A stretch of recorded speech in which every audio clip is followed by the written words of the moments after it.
In case you've been living under a rock for the last few weeks, you would know that Michael Keaton, Mr. Hot Dog himself, Hot dog, is in talks to play Bruce Wayne / Batman again in the upcoming Flash movie.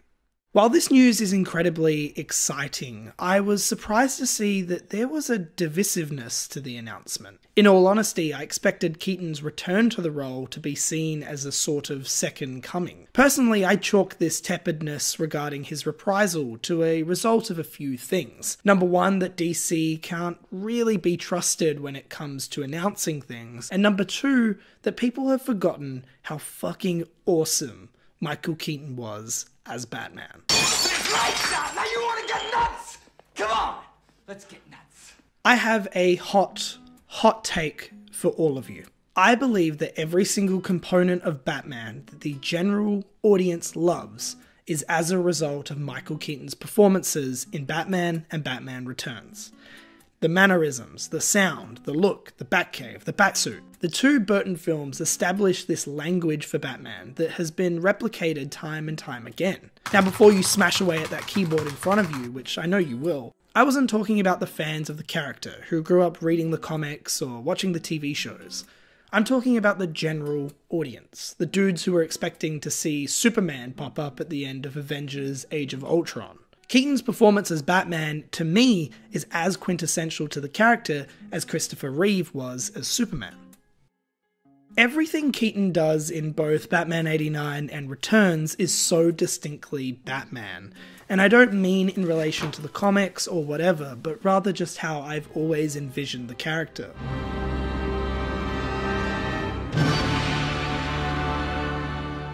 One of the most recurring theories or themes of Batman is the notion that Bruce Wayne is actually the secret identity, and Batman is Wayne's true self. For me, Keaton's performance as the Caped Crusader certainly nails this. When you see Bruce Wayne in both of Tim Burton's films, he's an agitated guy. He's never really comfortable in his own skin. From his introduction in '89, we see how common and basic Keaton's portrayal of Wayne really is. He doesn't draw attention to himself, instead waiting for the other characters in the scene to point him out. Oh, sorry, Bruce Wayne. For me, this scene just shows how hidden Wayne would like to be, how away from the limelight he longs to be. There's a confidence and gusto to his performance in the suit that's simply missing from his awkward portrayal of the rich boy. Tell all your friends about me. What are you? I'm Batman. In a scene from the original movie that perfectly showcases the brilliance of Keaton's performance, the Joker causes hysteria at the Gotham City Town Hall. While everyone else hides and cowers in fear, running away while the Joker and his goons begin firing away, Keaton's Bruce walks directly into the fire. He even gets shot in the arm, but because he's wearing his bat suit underneath, the bullet ricochets off. Here we see Bruce literally forget which role he's supposed to be playing. On the surface, he's Bruce, as he's surrounded by the citizens of Gotham, and he's wearing a normal suit and tie. However, in this moment, he wants to be Batman. When Vicky Vale comforts him following the ordeal, Bruce looks dazed and almost confused, as if he's forgotten his lines or something. It's a super simple and unique way to emphasize that distinction between the two roles, and which one is harder for Bruce to play.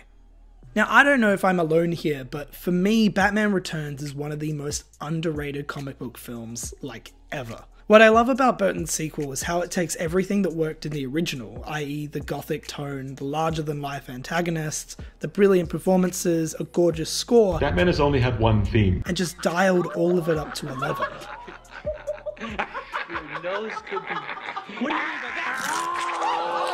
In our first look at Bruce Wayne in Batman Returns, the character is literally just sitting in darkness, just waiting for the bat sign to be lit. It's a truly meta and great moment in which we see Keaton's clever portrayal of Bruce Wayne really shine. Here, Bruce is literally waiting for his cue. He could be doing literally anything else, like socializing, but instead, he's brooding in a dark manner, desperate to matter. You could even interpret this scene as an actor just waiting to go on stage. What I really love about Burton's sequel is how it uses Bruce's performance to its advantage. In the original movie, Bruce's infatuation with Vicky Vale stemmed from a place of belonging. He wanted to be normal, as she was. It's not exactly a normal world, is it? That relationship ultimately crumbles as a result of Bruce's inability to commit to a normal existence. In Batman Returns, he falls for Selina Kyle, a woman who is also performing. We see a more honest side of Bruce here because he doesn't have to hide who he really is, and that's just a really, really clever portrayal on Keaton's end. Keaton's portrayal of the duality inside Bruce Wayne is the sole reason why I'm so excited to see him return in the upcoming movie. I think the storytelling and character potential is just insane. If Batman is Bruce's true self, how does he react to being too old to be Batman anymore? How does he exist in a world in which he can only really be Bruce Wayne? For me, that's so freaking exciting and unique. It's a different story that we literally have never seen before.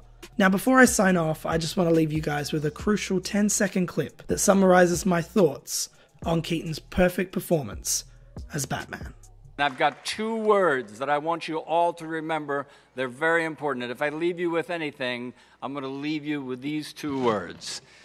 And those 2 words are, I'm Batman.